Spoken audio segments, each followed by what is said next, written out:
Babar et ses amis en forêt. Nous allons passer une bonne journée, dit Babar en fermant son sac à dos. La forêt est si belle et si agréable en automne. Moi, dit Pomme, j'emporte mon harmonica. Drôle d'idée, lui réplique Alexandre. Il vaut mieux prendre un couteau, c'est plus utile. Y a-t-il encore des loups? Demande Arthur à la vieille dame en lui passant un panier. Mais non, répond-elle, ne t'inquiète pas. Céleste tire les chaussettes de Flore et l'aide à se chausser. Il va falloir beaucoup marcher. Babar mène la petite troupe en faisant gaiement taper sa canne sur le chemin. Céleste marche juste derrière lui. Prudente, elle n'a pas oublié de prendre une boussole. « Dépêche-toi, Zéphyr, dit Pomme, ne traîne pas. Tiens, tu me passes ta gourde, j'ai soif. » Arthur a trouvé de quoi faire une canne avec une branche. Il va pouvoir imiter Babar. « Hé, attends-moi » crie Alexandre en courant. « Où étais-tu passé » demande la vieille dame. « Je fermais mon blouson » répond-il, essoufflé. Babar s'est arrêté devant le plus vieux chêne de la forêt et le montre aux enfants. Alexandre ne l'écoute pas. Il rit aux éclats. « Ha ha ha! Vous avez vu ce gland? On dirait la tête de Zéphyr. Il a même un béret. Ha ha! » « Ne touche pas à ce champignon, Pomme, s'écrie la vieille dame. Il est vénéneux. Tu peux cueillir celui où se promène la limace. Il est moins joli, mais au moins il est bon. Flore a voulu cueillir une mûre, mais elle s'est piquée. Heureusement, Céleste l'aide. Nos promeneurs font une petite halte. C'est si beau la forêt, s'extasie Céleste. Vous avez vu les couleurs de cette feuille? Zéphyr voudrait jouer à cache-cache, mais Pomme est plus intéressée par l'arc qu'Alexandre s'est fabriqué avec des branches. « Je peux tirer une flèche? » demande-t-il. Babar et Arthur ont construit une cabane. « Voilà, je pose la dernière fougère sur le toit, » déclare Arthur, très fier. « Tu as vu, Flore? » Mais Flore préfère contempler un chardon. Les enfants ont décidé de se remettre en route. Zéphyr voit un écureuil sur une branche et essaye de le suivre. « Attends-moi, crie-t-il, ne va pas si vite !» Alexandre tend une noisette au petit animal. Mais c'est trop tard, l'écureuil est déjà loin. Pomme essaie de tirer une châtaigne de sa bogue. « Ouille, ça pique! Je n'arrive pas à l'ouvrir! »« Tu aurais dû la fendre avec ta chaussure, » lui dit Arthur. « Ça alors, s'interrompt-il, vous avez vu cette horrible chenille dans ma châtaigne? » Tout à coup, une clairière s'ouvre devant eux. Il y a une ravissante maison, tout en bois. On dirait qu'il n'y a personne, s'étonne Arthur. Un fauteuil à bascule. « Wow, génial !» s'écrie Alexandre. « N'approchez pas de la maison, les enfants, » demande la vieille dame. « Ce n'est pas correct. »« Je veux juste essayer les sabots, » dit Flore. Babar et Céleste sont restés près de la barrière. Un rouge-gorge observe ses visiteurs un peu trop bruyants. Prudent, il s'est perché sur le houx à l'entrée de la clairière. En faisant le tour de la maison, les enfants découvrent une hache et un tas de bois. « C'est sans doute la demeure d'un bûcheron » s'écrie Arthur en voyant une tronçonneuse.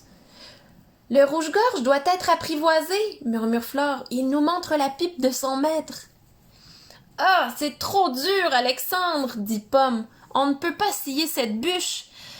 Je n'en peux plus. »« Arrêtez » proteste Céleste. « C'est dangereux. Cette scie est rouillée. Et on ne touche pas ce qui ne nous appartient pas. On s'en va. » Derrière la clairière, dans le silence, on entend juste « toc toc toc, toc toc toc ». C'est un pic-bois qui frappe de son bec sur un arbre. Les enfants admirent un magnifique faisan multicolore. Mais voilà que surgit une boule de poils roux. « Un renard !» s'écrie Flore. « Oh là là, c'est terrible! Vite !» Pomme souffle dans son harmonica. « Ouf! Le faisan, averti par le bruit, s'est envolé. Il n'a perdu qu'une seule plume, dit Zéphyr. Le renard, furieux et bredouille, regagne son terrier, dissimulé sous une souche. Les promeneurs se sont regroupés. Il ne faut pas se perdre.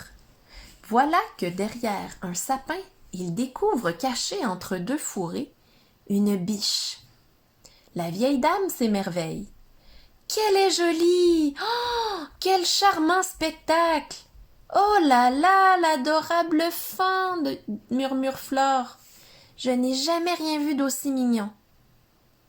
Là, dit Pomme en tremblant, je vois des branches qui marchent derrière ce buisson. Mais non, dit Arthur, tu es bête, ce sont les bois d'un cerf. Il surveille son petit bébé. Ça sent vraiment bon ici, s'écrient les enfants. C'est l'odeur du pain, explique Babar. Il frappe une branche avec sa canne et voilà qu'une pomme de pain tombe sur la tête d'Alexandre.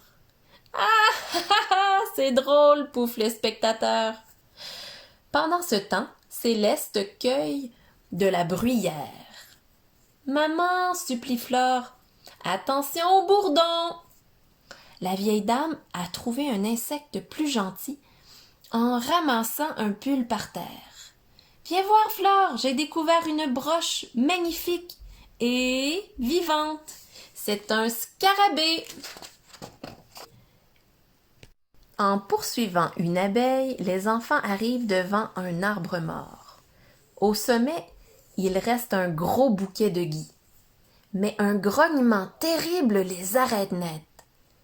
« C'est un ours !» murmure-t-il affolé. « Regardez, chuchote Pomme, il a trouvé du miel. Et derrière l'arbre, il y a aussi un ourson. » Soudain, le voleur de miel se redresse.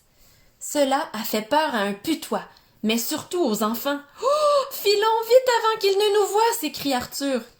Il se sauve en courant. Les petits aventuriers ont rattrapé le reste du groupe installé au bord de l'eau. Babar a jeté un tronc d'arbre en travers de la rivière pour faire traverser la vieille dame. Pomme et Flore ont fabriqué un radeau. « Tu ne sais faire que des barrages, toi !» dit Pomme à un castor qui les regarde, l'air curieux. « C'est peut-être vrai, réplique Céleste, mais il n'a besoin ni de hache ni de pelote de ficelle. » Arthur laisse Pomme et Flore travailler. Il a trouvé le meilleur galet pour faire des ricochets. Pique-niquer au bord de la rivière est une idée merveilleuse, dit Céleste en passant un sandwich à Babar. Flore, as-tu distribué les serviettes à tout le monde?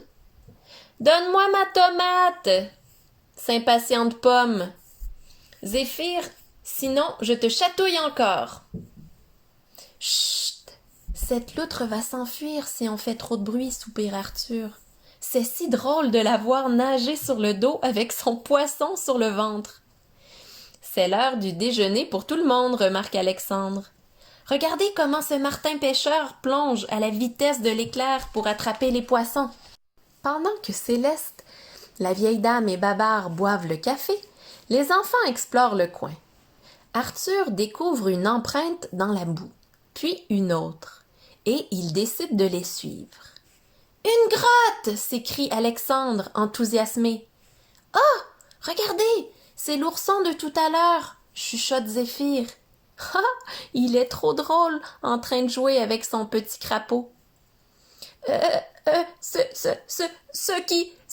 qui est moins drôle, bégaye Flore, c'est ce serpent. Au secours !» Mais c'est le serpent qui est le plus en danger, car du haut de la grotte, un aigle l'a repéré. Les promeneurs sont fatigués et, comme il est tard, décident de prendre le chemin du retour. Soudain, on entend un piège se refermer sur la canne de Babar. Celui-ci est indigné. Ce sanglier aurait pu s'y faire prendre. Et s'il était pris, demande Flore toute pâle, que deviendrait le petit marcassin? Il est si petit. Entendant le bruit du piège, Zéphyr se retourne si brusquement qu'il dérape sur la mousse. Ah, je tombe, et il y a un monstre là. Ce n'est qu'un blaireau, rit Alexandre. Tout à coup, le temps devient mauvais. Le vent souffle fort, un énorme nuage gris obscurcit la forêt, et la pluie se met à tomber. « J'ai retrouvé notre cabane !» crie Zéphyr. « Nous pouvons nous y abriter, dépêchez-vous !» Une branche s'est abattue sur le chemin. « Oh, se désole Arthur, quel dommage !» Le nid est tombé et les œufs sont cassés. Flore, elle, a recueilli l'habitante du nid. « Pauvre pie blessée, murmure-t-elle, n'aie pas peur, nous allons soigner ton aile. » La cabane est si petite qu'il leur faut se serrer. Zéphyr voit une belette s'emparer des œufs tombés par terre, mais il ne veut pas que Flore le sache. « Je vais me prendre dans cette toile d'araignée, pousse-toi un peu, Flore, demande-t-il. « Ne bouscule pas la casquette, chuchote Flore, c'est le nouveau nid de ma pie. » Soudain, un éclair déchire le ciel gris et le tonnerre gronde. Heureusement, Babar trouve une tablette de chocolat dans sa poche. Voilà un très bon remède contre la peur. Le soleil est enfin revenu et un très bel arc-en-ciel accueille les promeneurs à la sortie de la forêt. Un lièvre détale en les voyant arriver, laissant à regret son déjeuner, un pissenlit. « Je te parie que tu n'es pas capable de toucher à cette ortie, dit Pomme à Alexandre. « Allez, il est temps de rentrer, dit Babar, il est tard. » Tous traînaillent pour rester encore un petit peu. « Attends, je donne un peu d'herbe au poney, dit Flore. « Moi, j'ai trouvé le dîner, dit Zéphyr. On va manger ce gros champignon, miam !» Arrivés à la maison, après une bonne douche, les enfants déposent leur trésor sur la table de la cuisine. Arthur a tellement faim qu'il décide de manger une noix. Zéphyr veut faire comme lui, mais « Aïe !» hurle ce maladroit. « Je me suis pincé le doigt avec le casse-noix, ça fait mal !» Au lieu de commencer par le dessert, gronde Céleste qui secoue une poêle sur le feu. « Mettez donc le couvert !» L'omelette aux champignons est cuite. Avec un peu de persil, ce sera encore meilleur. Allez, à table! Maintenant, il est temps de fixer les souvenirs de cette belle journée. Arthur met des feuilles à sécher dans un cahier. Les autres peignent. C'est difficile de peindre, soupire Alexandre. Ta palette, Zéphyr, attention, la peinture coule! Moi, dit Pomme, je ne risque pas de faire des bêtises avec mon crayon. C'est mieux que la peinture. Bientôt, promet Flore à sa pie, tu sortiras de ta cage et on ira te relâcher dans la forêt.